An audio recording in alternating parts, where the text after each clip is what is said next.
What if your greatest strength was also your biggest obstacle? In the epic saga of Mahabharata, one man was born invincible, protected by divine armor and earrings gifted by the gods themselves. But when destiny came, knocking in the form of a disguised deity, Karna made a choice that shook the heavens. This is the incredible story of Daanveer Karna, his sacrifice, his honor, and how Lord Indra himself had to bow before his generosity. It was a pleasant day in the heavens. Indra, the lord of the gods, was enjoying an enchanting performance by the celestial apsaras. As he watched the beautiful jewelry and costume of the dancers, he remembered of a promise he had made to his son, Arjuna. When Arjuna was visiting the heavens to collect divine weapons from Indra, he expressed his concern about Karna. Arjuna said, "Karna's skills with his weapons don't bother me. What worries me is his body armor, the one he was born with. It is impenetrable to any weapon. My arrows would bounce off his chest like bamboo sticks." Indra knew Arjuna's concern was a valid one. With his body armor and earring, it would be impossible to kill Karna. Indra looked at his son, smiled, and said, "Don't worry, Arjuna. I promise you, I will strip off the armor from Karna's body before your exile ends." Indra remembered the Pandavas are now in their 12th year of exile. To keep his promise, he must act fast. He knew, if asked, Karna never refused a gift to anyone. For that, Karna has earned the reputation of a great giver. Indra decided to disguise himself as a Brahmin beggar and ask for his armor from Karna. The plan, however, didn't stay a secret. Karna's father, the sun god, came to know of Indra's plot. He appeared before Karna in his dream and said, "Indra wants to steal your armor to help the Pandavas. He knows you would never refuse alms to a beggar. He plans to visit you as a Brahmin beggar and ask for your armor. Do not oblige him." Karna asked, "Who are you? Why are you telling me this?" "I am your father, the sun god. I am here to warn you. If you give Indra your armor, you will make yourself vulnerable to the Pandavas."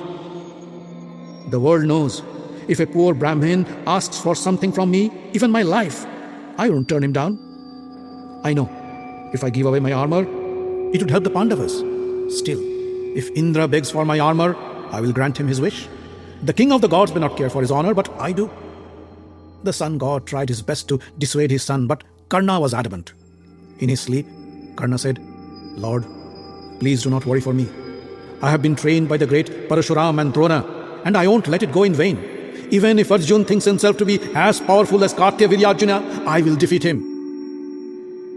The sun god knew it was futile to try any further. He said, "Well, then at least listen to this advice.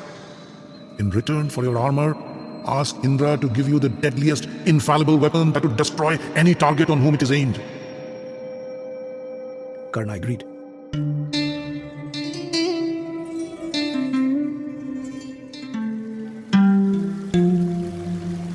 The next day, at noon, Karna arrived at the bank of the river for his daily rituals. First, he would take his bath in the river, and then, standing in the cool waters, he would pray to his Lord. During this time, Brahmins from far and near would come to him to ask for help. Some would ask for money, some for land, some for cattle, and some for food. Karna would grant all their wishes, and they would return happy, singing his praise. Karna stepped into the river and took 3 dips in the water. As he rose from the water and shook his head, water droplets ran down his chest. Karna wiped off the water from his chest. He felt the steel-like armor inside his skin. He remembered the dream and his father's warning. A faint smile surfaced on his lips. He closed his eyes and with folded palms, he prayed to Sun. After finishing his prayers, Karna waded through the water and walked towards the bank where the Brahmins would wait. Any other day, there would have been a long line of favor seekers. But that day, only one Brahmin stood waiting. Karna smiled and asked, "O Brahmin, tell me, what can I offer you?" The Brahmin, with an apprehensive look, said, "They say you are the greatest giver. You grant any wish people ask of you. You won't let anybody go back empty-handed. Is it true?" A tinge of pride flushed in Karna's eyes. But he controlled himself and said, "Yes, I took a vow not to turn back anyone who asks for something from me. Tell me, Brahmin, what do you want?" The Brahmin said, Karna, you are a great warrior and a great king. But what I want might be a tall order even for you. Think twice before you commit. Karna felt insulted. He said, there is nothing in the world that I cannot give you. Ask. If you insist, I will ask. Karna, I want the armor and the earring that you wear on your body since your birth. Cut them out and give them to me. Karna right away knew the Brahmin was none other than Lord Indra. The sun god's warning was not a mere dream. Karna took a second to regain his composure, and in a calm voice he said, Brahmin, I can give you money, jewelry, cattle, land, even my kingdom. But how can I give you my armor? They are part of my body and they make me invincible. Ask for anything else and I won't disappoint you. I told you to think twice before you commit. I want nothing else. If you can't give me what I asked for, I will go back. After all, Karna is not the great giver he claims to be. The Brahmin turned back to walk away. Stop, Lord Indra, said Karna. You may shed off your disguise now. I knew who you were the moment you asked for my armor. I will give you what you want. But isn't it strange of you, the Lord of the gods, to pray for a gift from a mere mortal like me? Rather, you should be granting me a boon. That is the appropriate thing to do. Indra smiled and said, The sun god must have warned you. I should have known better. All right, I will grant you a boon. Ask for anything except my thunderbolt. Karna said, I will give you my armor and earring. In exchange, you give me a weapon guaranteed to destroy any enemy it is hurled upon. Indra thought for a while and said, I can give you such a weapon, but it would kill only one person, and then the weapon would come back to me. That should be enough. I desire to kill only one person, said Karna, the man whom I feared the most. The man whom you want to kill is protected by the one whom the entire world worships as the Supreme Lord, Krishna. With Krishna's protection, your enemy is indestructible. Karna's face became stern. He felt anger seething inside him. He clenched his fist and said, I don't care who protects him. You needn't care for that either. You give me the weapon that would kill the mightiest of the mighty enemy, and I will give you my armor. Indra said, So be it. You give me your armor, and I'll give you the weapon. Karna pulled out his knife and raised it to cut open his chest.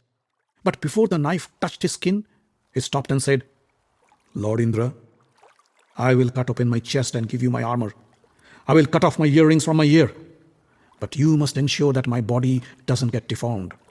I assure you, there will be no trace in your body. Karna plunged the knife inside his chest, and with a slow but firm move, he cut open the skin and pulled out the armor. Next, he held his left earring with one hand and cut it out with the other. He did the same for his right earring.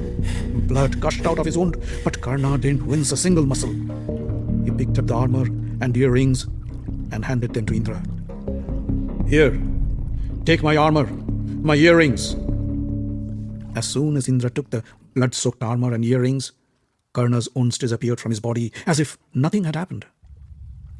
Indra raised his hand to the sky, and the deadly Ekagni weapon appeared in his arm. Indra gave the weapon to Karna and said, Karna, here is the Ekagni weapon you asked for. Remember, you can use it only once. However, if you use it when you have other weapons at your disposal and your life is not in danger, the weapon would turn back on you and destroy you. Karna picked up the weapon and said, Don't worry. I will use it only when all my other weapons have failed and I have no other option to defend myself. Indra took the armor and earrings with him and left. Karna walked to his chariot, gently placed the Ekagni weapon in his quiver and said, Arjun, now you cannot escape me. Your father has handed me your death warrant. Enjoy the limited time you have on this earth. He mounted the chariot and sped towards Hastinapur to give Duryodhana the good news.